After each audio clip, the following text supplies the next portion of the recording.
بسم الله الرحمن الرحيم. الحمد لله رب العالمين، والصلاة والسلام على رسوله الكريم، أما بعد. أعوذ بالله السميع العليم من الشيطان الرجيم. قال تعالى: ذلك نتلوه عليك من الآيات والذكر الحكيم. قال المفسر رحمه الله في تفسير هذه الآية: ذلك أي المذكور من أمر عیسیٰ، عیسیٰ علیہ السلام کا معاملہ جو پیچھے ذکر ہوا ہے، مذکور ہوا ہے عیسیٰ علیہ السلام کے تعلق سے، جو ان کا واقعہ ہے، ان کی تخلیق کا، ان کی پیدائش کا بغیر والد کے، اور پھر ان کو معجزات دیے گئے، اللہ تعالیٰ نے ان کو نبی رسول بنایا، انہیں کتاب دی. یہ پورا واقعہ اللہ تعالیٰ فرما رہا ہے کہ یہ واقعہ نتلوہ علیک، ہم آپ پر اس کی تلاوت کر رہے ہیں یا محمد صلی اللہ علیہ وسلم. نتلوہ ہم تلاوت کر رہے ہیں، یعنی نقصہ، یہ واقعہ ہم آپ کے لیے بیان کر رہے ہیں. پچھلی آیت میں عیسیٰ علیہ السلام کے تعلق سے واقعات مختلف واقعات گزرے، اور ایک چیز اس میں جو گزری وہ وفات کے تعلق سے، انی متوفیک ورافعک الیہ. متوفی کا یہاں مؤلف نے ایک معنی ذکر کیا قابضوں کا ہے، یہ فاعل ہے لیکن مضارع کے معنی میں کہ میں تمہیں وفات دوں گا اور اپنی طرف اٹھاؤں گا. تو وفات، یہ اس کا مفسرین نے 3 معنی اس کے ذکر کیے ہیں. ایک تو وفات قابض کے معنی میں کہ میں تجھے قبض کروں گا، یعنی کس چیز کو قبض کریں گے؟ روح کو قبض کریں گے یا پورے جسم اور روح کو قبض کریں گے؟ تو مطلب روح اور جسم دونوں مراد ہے، ان کی روح اور جسم دونوں کو قبض کر لوں گا، اپنے پاس بلا لوں گا. یا یہ کہ قبض بمعنی یعنی پورا لینے کے ہے، مکمل طور پر تجھ کو میں اپنے کنٹرول میں لے لوں گا. ایک دوسرا معنی یہ ذکر کیا ہے متوفی کا کہ وفات نوم کے معنی میں ہے، یعنی منی موقع میں تجھے نیند دوں گا. چونکہ قرآن پاک میں نیند کے لیے بھی وفات کا لفظ استعمال ہوا ہے. وَهُوَ الَّذِي يَتَوَفَّاكُم بِاللَّيْلِ، تو اس لیے وفات یہاں پر نیند کے معنی میں ہے کہ میں تجھے پہلے نیند سلاؤں گا، اس کے بعد تجھے اٹھا لوں گا. اس لیے کہ زمین سے آسمان کی طرف جانا بیداری کے عالم میں بہت مشکل کام ہے، لیکن اگر سو جائے آدمی پھر اوپر چلا جائے اس طرح سے تو پھر مشکل نہیں ہے، پھر آسان ہے. اور ایک تیسرا معنی اس کا ہے کہ وفات بمعنی موت کے ہے، کہ اللہ تعالیٰ انہیں وفات دے کر اٹھا لے گا اور پھر دوبارہ سے زندہ کرے گا آخری زمانے میں اور پھر نازل فرمائے گا. لیکن جو دوسرا معنی ہے نیند والا معنی، وہ زیادہ صحیح ہے کہ میں تجھے نیند دوں گا اور پھر تجھے اپنی طرف اٹھا لوں گا. تو یہ واقعات پورے عیسیٰ علیہ السلام کے تعلق سے، ان کی پیدائش کا، ان کی وفات کا، دنیا سے ان کے چلے جانے کا، پھر دنیا میں آنا، یہ سب جو ہے عجائب میں سے ہیں اور اللہ معجزات میں سے ہیں، اللہ رب العالمین کی قدرت کے مظاہر میں سے ہیں کہ اللہ تعالیٰ جیسی قدرت جو چاہے اللہ تعالیٰ کرنے پر قادر ہے. تو فرمان اللہ تعالیٰ کہ یہ سب واقعات جو میں بیان کر رہا ہوں تمہارے اوپر، من الآیات، یہ آیات ہیں، معجزات ہیں، نشانیاں ہیں. یہ واقعات پیچھے جو بیان ہوئے عیسیٰ علیہ السلام کی زندگی اور موت اور حیات اور نبوت، معجزات کے تعلق سے، یہ سب کیا ہیں؟ یہ اللہ کی نشانیاں ہیں. دیکھیے اللہ تعالیٰ کیا کیا کر سکتا ہے. اللہ تعالیٰ ہر چیز پر قادر ہے، وَهُوَ عَلَى كُلِّ شَيْءٍ قدیر. یہ نشانیاں ہیں، یہ آیتیں ہیں. من الآیات، ذالک نتلوہ علیک من الآیات، یہ مذکورہ واقعہ جس کی ہم آپ پر تلاوت کر رہے ہیں، جو آپ سے بیان کر رہے ہیں، یہ آیتیں ہیں، یہ آیات ہیں، معجزات ہیں، نشانیاں ہیں، اللہ رب العالمین کی نشانیاں ہیں. حال الآیات، یہ کیا ہے؟ حال ہے، من الہائی، اس ہا سے جو نتلوہ میں جو ہا ہے، اس ہا سے یہ حال ہے. یعنی جن آیتوں جس واقعے کی ہم تلاوت کر رہے ہیں، یہ واقعہ کی حالت کیا ہے کہ یہ واقعہ اللہ رب العالمین کی نشانیوں میں سے ہے۔ وَعَامِلُهُ مَا فِي ذَلِكَ مِن مَّعْنَى الْإِشَارَةِ، اور اس کا عامل جو ہے ذالکہ میں جو اشارے کا معنی ہے وہ اس کا عامل ہے، یعنی اشیرو بذالکہ، میں اشارہ کر رہا ہوں تم کو جن واقعات کی طرف، یہ اشارہ جن کا کیا ہے میں نے، یہ سب اللہ رب العالمین کی نشانیاں ہیں۔ الآیات یعنی دونوں طرح کی آیات کونیہ، آیات شرعیہ، سب اس میں داخل ہیں۔ والذکر الحکیم، اور ذکر حکیم ہے۔ یہ آیتیں قرآن پاک کی آیتیں جن کو بیان کر رہے ہیں، یہ کیا ہے؟ ذکر حکیم ہے، اللہ کا ذکر ہے۔ معلوم ہوا کہ قرآن پاک اللہ تعالیٰ کا ذکر ہے۔ اس ذکر کے ذریعے ہم اللہ رب العالمین کو یاد کرتے ہیں، اس کے ذریعے اللہ کا تقرب حاصل کرتے ہیں، ایک ایک حرف پر 10 نیکیاں ملتی ہیں اس ذکر کے ذریعے سے۔ الحکیم، یہ قرآن پاک حکیم ہے، یعنی المحکمی اے القرآن، یعنی قرآن پاک یہ محکم ہے۔ محکم یعنی متقن، مضبوط ہے، اس میں کوئی اختلاف نہیں، کوئی اضطراب نہیں، کوئی تناقض نہیں، کوئی ٹکراؤ نہیں، ہر عیب سے یہ پاک ہے چونکہ اللہ کا کلام ہے۔ الحکیم بمعنی محکم کے بھی کر سکتے ہیں، محکم اور محکم دونوں طرح اس کو پڑھ سکتے ہیں۔ محکم کا مطلب معنی ہوگا متقن، مضبوط اور ہر عیب سے پاک۔ محکم کا مطلب فیصلہ کرنے والا۔ قرآن پاک فیصلہ کرنے والا بھی ہے لوگوں کے اختلاف کے درمیان۔ قرآن پاک میں اللہ تعالیٰ ارشاد فرماتا ہے فَإِن تَنَازَعْتُمْ فِي شَيْءٍ فَرُدُّوهُ إِلَى اللَّهِ وَالرَّسُولِ، فَرُدُّوهُ إِلَى اللَّهِ، اللہ کی طرف لوٹا دو، یعنی قرآن کی طرف لوٹا دو۔ تو قرآن پاک کی طرف لوٹا دو اپنے جھگڑے کو، تو قرآن پاک فیصلہ کرے گا۔ تو اس اعتبار سے حکیم بمعنی محکم کے بھی ہے۔ قرآن پاک حکیم ہے، حکمت والا ہے، اس کے اندر حکمتیں بھری ہوئی ہیں۔ حکمت کا مطلب کیا ہے؟ وضع الشیء فی موضعہ، یہ حکیم کا مطلب ہے الذی یوضع الشیء فی مواضعہ، جو اشیاء کو اس کے مواضع پہ رکھتا ہے، اس کی صحیح جگہ میں رکھتا ہے۔ تو قرآن پاک جو ہے کا ہر فیصلہ اس کے صحیح مقام پر ہوتا ہے۔ اس اعتبار سے قرآن پاک حکیم ہے، حکیم ہے، محکم ہے، حاکم ہے، محکم ہے۔ ان مثل عیسیٰ عند اللہ، یقیناً عیسیٰ علیہ السلام کی مثال اللہ کے نزدیک آدم کی مثال کے جیسے ہے۔ ان مثل عیسیٰ یعنی شأنہ الغریب، عیسیٰ علیہ السلام کی عجیب و غریب شان، بغیر باپ کے ان کی پیدائش، بغیر باپ کے وہ پیدا ہوئے اور بچپن میں انہوں نے بات کی وغیرہ، یہ ان کی عجیب و غریب شان اللہ کے نزدیک، اللہ کے پاس ایسے ہی ہے جیسے یہ آدم علیہ السلام کی شان تھی۔ کشأنہ، اس کے شان کے جیسے، فی خلقہ، پیدا ہونے میں، من غیر اب، بغیر باپ کے، چونکہ آدم علیہ السلام تو بغیر باپ کے اور بغیر ماں کے پیدا ہوئے تھے، جبکہ عیسیٰ علیہ السلام صرف بغیر باپ کے پیدا ہوئے۔ وَهُوَ مِن تشبیہ الغریب بالاغرب، اور یہ جو تشبیہ دیے مثل عیسیٰ کا مثل آدم کی جو تشبیہ ہے، آدم کو، عیسیٰ علیہ السلام کو آدم علیہ السلام سے جو تشبیہ دی گئی ہے، مؤلف کہہ رہے ہیں کہ وَهُوَ مِن تشبیہ الغریب بالاغرب، یہ غریب کو اغرب سے تشبیہ دینے کی قبیل سے ہے۔ یہاں جو تشبیہ دی گئی ہے یہ گویا کہ غریب کو اغرب سے تشبیہ دیا ہے۔ غریب کیا ہے؟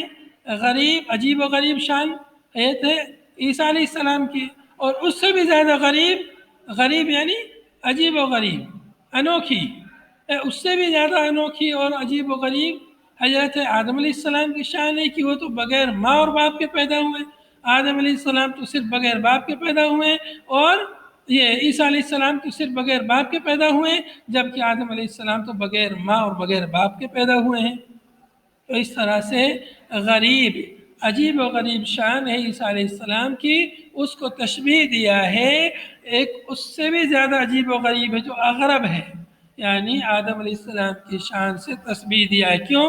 لِيَكُونَ أَقْطَعَ لِلْخَصَمِ، تاکہ یہ خصم جو جھگڑا کر رہے ہیں، جو لوگ یہودی لوگ عیسیٰ علیہ السلام پر ان کی ماں پر الزام اور اتہام لگا رہے تھے، ان کو خاموش کرنے کے لیے، ان کو قطع کرنے کے لیے، ان کو مسکت کرنے کے لیے، وَأَوْقَعَ فِي النَّفْسِ، اور یہ چیز نفس میں تاکہ اچھی طرح سے بیٹھ جائے، اس لیے اس کو تشبیہ دیا ہے آدم علیہ السلام سے کہ عیسیٰ علیہ السلام کے مسئلے پہ تم لوگ تعجب کر رہے ہو بغیر باپ کے کیسے پیدا ہو سکتا ہے، تو اس سے بھی بڑا معاملہ تو آدم علیہ السلام کا ہے، تو اس لیے تم لوگوں کو تعجب نہیں کرنا چاہیے اور الزام اور اتہام نہیں لگانا چاہیے۔ عیسیٰ علیہ السلام کی مثال اللہ کے نزدیک ویسے ہی ہے جیسے آدم علیہ السلام کی مثال ہے، اور آدم علیہ السلام کا مسئلہ اس سے بھی زیادہ عجیب و غریب ہے۔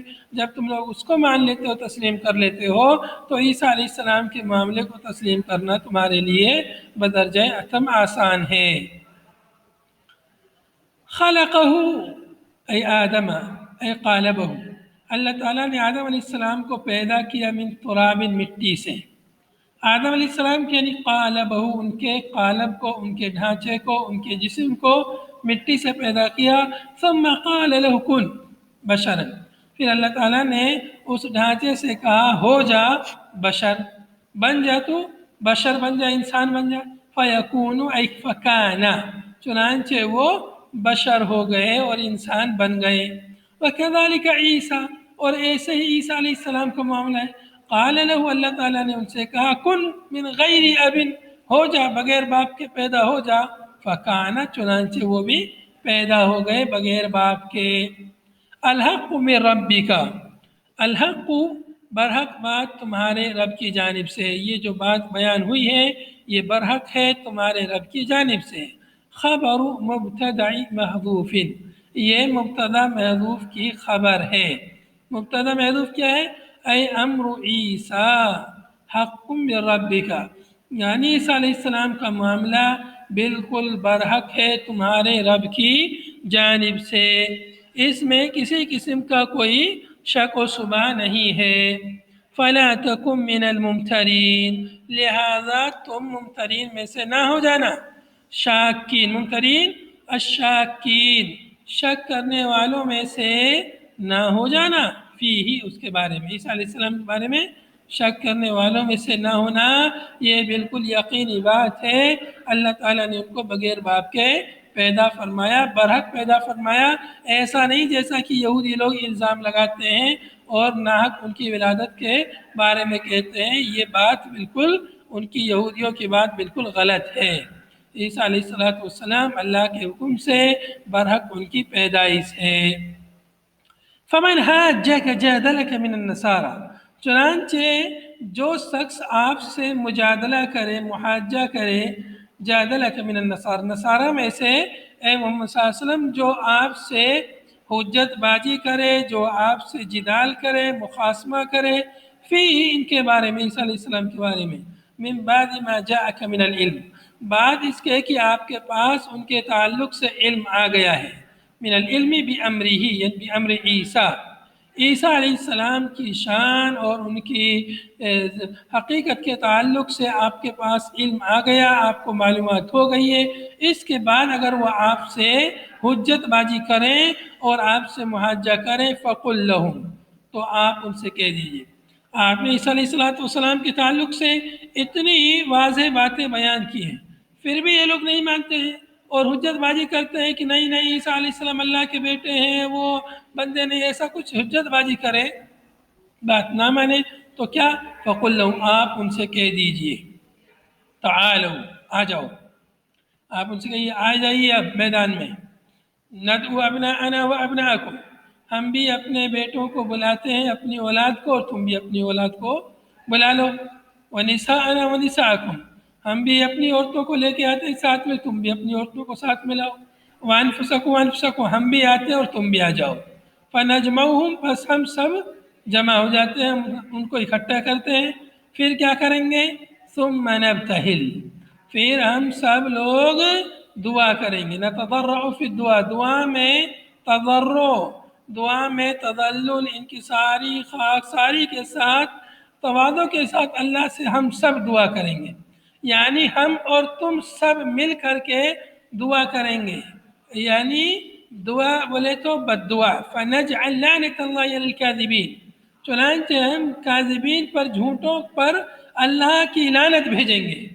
ہم سب، ہم میں کون سچا ہے کون جھوٹا ہے سب سمجھ میں آ جائے گا. ایسا ہے کہ ہم سب اکٹھے ہوتے ہیں ایک میدان میں اور سب لوگ دعا کرتے ہیں، تم بھی اور ہم بھی سب بد دعا کریں گے جھوٹوں پر. کہیں گے اللہ جھوٹوں پر تیری لعنت ہو. تو جو جھوٹا ہوگا اس پر اللہ کی لعنت ہو جائے گی. اگر ہم جھوٹے ہیں تو ہم پر ہو جائے گی، تم جھوٹے ہو تو تم پر ہو جائے گی اللہ کی لعنت، اللہ کی پھٹکار. اور لعنت کا مطلب کیا ہے؟ اللہ رب العالمین کی رحمت سے دوری. اللہ رب العالمین کی رحمت سے اگر دوری ہو گئی تو بہت خسارہ ہے. ہم سب کو جو کچھ مل رہا ہے اللہ کی رحمت سے مل رہا ہے. ہماری زندگی، ہماری حیات، ہمارا جینا، ہماری صحت مندی، ہمارے لیے کھانے پینے کا انتظام، یہ سب اللہ کی رحمت ہے. اگر اللہ کی رحمت نہ رہے تو پھر زندگی اجیرن ہے. تو ایسے کرتے ہم سب لوگ اکٹھا ہوتے ہیں ایک میدان میں اور ہم سب جو ہے بد دعا کرتے ہیں جھوٹوں پر. بأن نقول، کہ ہم لوگ کہیں گے اللہم لعن الکاذب فی شان عیسیٰ، کہ ہم لوگ کہیں گے اللہ لعنت بھیج دے جھوٹے پر عیسیٰ علیہ السلام کی شان میں. عیسیٰ علیہ السلام کے بارے میں جو شخص جھوٹا ہے اے اللہ اس پر تو اپنی لعنت بھیج دے، پھٹکار بھیج دے. تو نصارہ لوگ بھی، یہودی لوگ تو تھے ہی جھوٹے، نصارہ بھی جھوٹے ہوئے. انہوں نے بھی بہت ساری باتیں عیسیٰ علیہ السلام کے بعد میں بنا ڈالی اور عیسیٰ علیہ السلام کو اللہ کا بیٹا انہوں نے قرار دیا. یہ بہت بڑا جھوٹ ہے اور اللہ رب العالمین پر بہت بڑا الزام ہے اور اتہام ہے. چونکہ اللہ رب العالمین اولاد سے پاک ہے، لم یلد ولم یولد، اللہ تعالیٰ نہ کسی کی اولاد ہے اور نہ اس کے کوئی اولاد ہے. تو یہودیوں نے، عیسائیوں نے اللہ رب العالمین پر یہ الزام لگایا اور اللہ کے بیٹے انہوں نے قرار دیے. تو یہ بہت بڑا جھوٹ ہے یہودیوں کا اور عیسائیوں کا کہ انہوں نے اللہ رب العالمین کے لیے اولاد کا اس بات کیا. تو ایسا کرتے ہم سب لوگ مل کر کے جھوٹوں پر اللہ کی لعنت بھیجتے ہیں. وقد دعا صلی اللہ علیہ وسلم وفد نجران لذالک، اور تحقیق کہ نبی صلی اللہ علیہ وسلم نے بلایا نجران کے وفد کو لذالک، اس کام کے لیے. اس کو مباہلہ بولتے ہیں اصطلاح میں، نبتہل، مباہلہ. مباہلہ کرنا یعنی ایک جھوٹے پر لعنت بھیجنا، بد دعا کرنا اس کے لیے.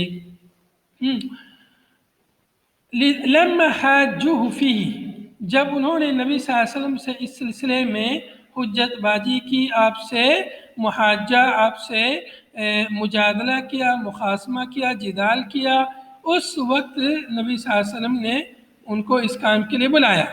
فقالوا، تو ان لوگوں نے کیا کہا؟ ان لوگوں نے کہا حتی ننظر فی امرنا ثم ناتیک، انہوں نے کہا کہ ٹھیک ہے ابھی رک جائیے، ہم اپنے معاملے میں تھوڑا غور کر لیتے ہیں. ثم ناتیک، پھر ہم آپ کے پاس آتے ہیں، ابھی ہمیں تھوڑا غور کر لینے دیجئے، میں غور و فکر کر لیتے ہیں، پھر سوچ سمجھ کے ہم آپ کے پاس آئیں گے، پھر بتائیں گے کیا کرنا ہے.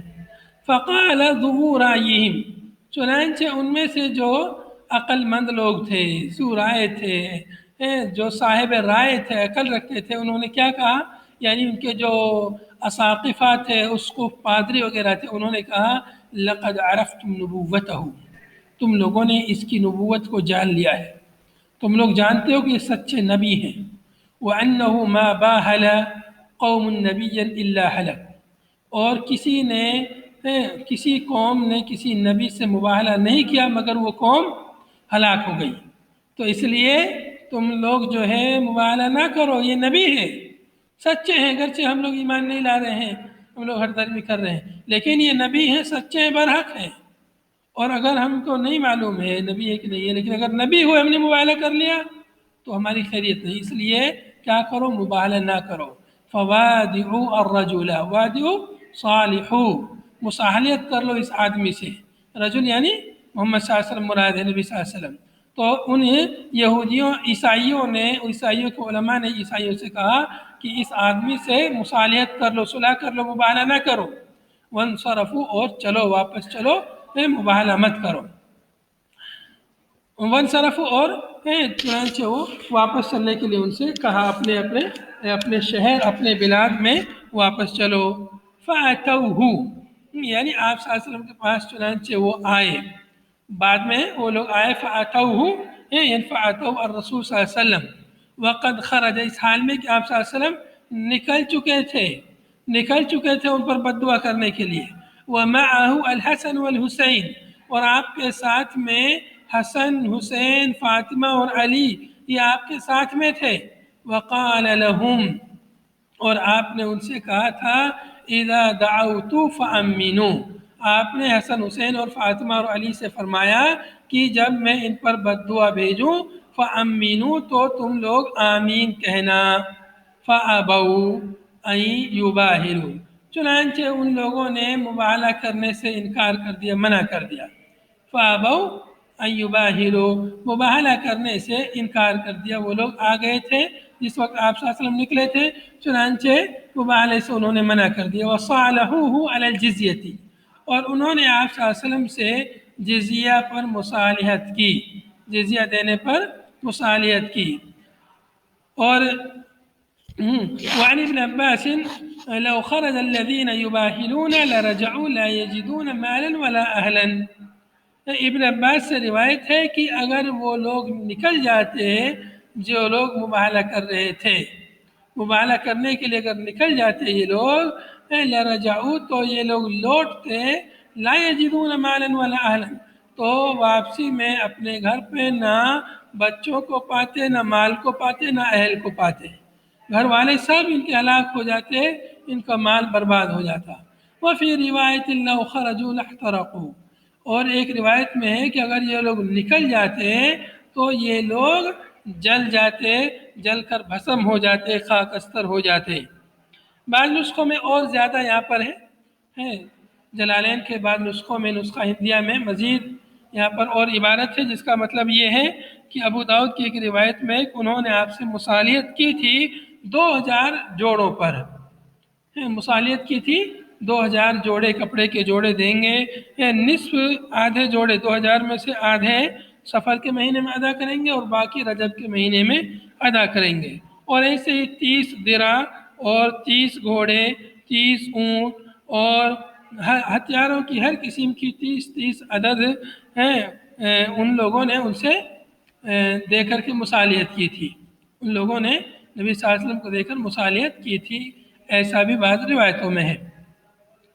ان هذا المذکور لہو القصص الحق یہ مذکورہ واقعہ لہو یقیناً یہ قصص الحق برحق قصص ہے، برحق واقعہ ہے، برحق قصہ ہے، قصص مصدر ہے یعنی الخبر الحق یہ برحق خبر ہے، الذی لا شک فیہ جس میں کوئی شک و شبہ نہیں ہے، وما من یہاں پر زائدہ ہے، مؤلف کہہ رہے ہیں کہ من زائدہ ہے، وما من الہ الا اللہ اور اللہ کے سوا کوئی معبود برحق نہیں، وان اللہ لہو العزیز الحکیم اور یقیناً اللہ سبحانہ وتعالی ہی عزیز ہے یعنی الغالب فی ملکی، اپنے سلطنت میں، اپنی بادشاہت میں غالب ہے، تو پوری کائنات اللہ کی سلطنت میں، اس کی بادشاہت میں، تو اللہ تعالیٰ غالب ہے، جو چاہے جب چاہے کر سکتا ہے۔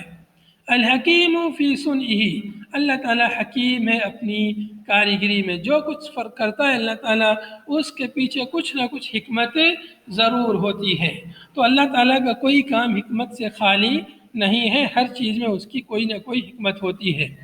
فَإِن تَوَلَّوْا أَعْرَضُوا عَنِ الْإِيمَانِ بس اگر یہ لوگ اعراض کریں، پیٹھ پھیریں ایمان لانے سے، منہ موڑ لیں ایمان لانے سے، فَإِنَّ اللَّهَ عَلِيمٌ بِالْمُفْسِدِينَ یقیناً اللہ سبحانہ وتعالیٰ جانتا ہے، علم رکھتا ہے مفسدین کا، کون فساد پھیلا رہے ہیں اللہ کو معلوم ہے، تو معلوم ہے تو فَيُجَازِهِمْ اللہ تعالیٰ انہیں بدلہ دے گا ان کے اس اعراض کا، ان کے منہ موڑنے کا اللہ انہیں بدلہ دے گا۔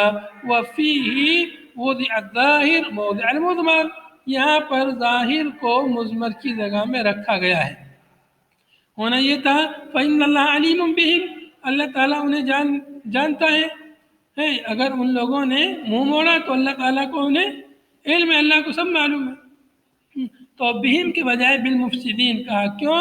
تاکہ اللہ تعالیٰ ان کے فساد کو بالکل بیان کر دے کہ یہ جو لوگ منہ موڑنے والے ہیں قرآن پاک سے، ایمان لانے سے جو لوگ اعراض کرتے ہیں، وہ لوگ مفسد ہوتے ہیں۔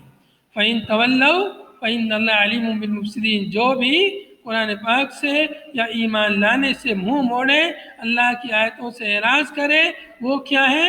وہ مفسد ہے، فساد پھیلانے والا ہے۔ جیسا ابھی آج کل جو ہے وسیم رضوی نے فساد کی ایک شروعات کی ہے اور کہا ہے کہ قرآن پاک کی ان آیتوں کو نکال دینا چاہیے جو جہاد سے متعلق ہے، نعوذ باللہ، اور اس کے لیے انہوں نے سپریم کورٹ میں جو ہے یاچیکا دائر کی ہے۔ تو یہ مفسد ہے، فساد پھیلانے والا ہے، یہ ظالم ہے اور ماحول کو خراب کرنا چاہتا ہے۔ تو اللہ رب العالمین نے اس چیز کی صراحت کر دی ہے کہ جو اعراض کرتا ہے، منہ موڑتا ہے اللہ کی آیتوں سے، ایمان لانے سے اس پر، تو وہ کیا ہے؟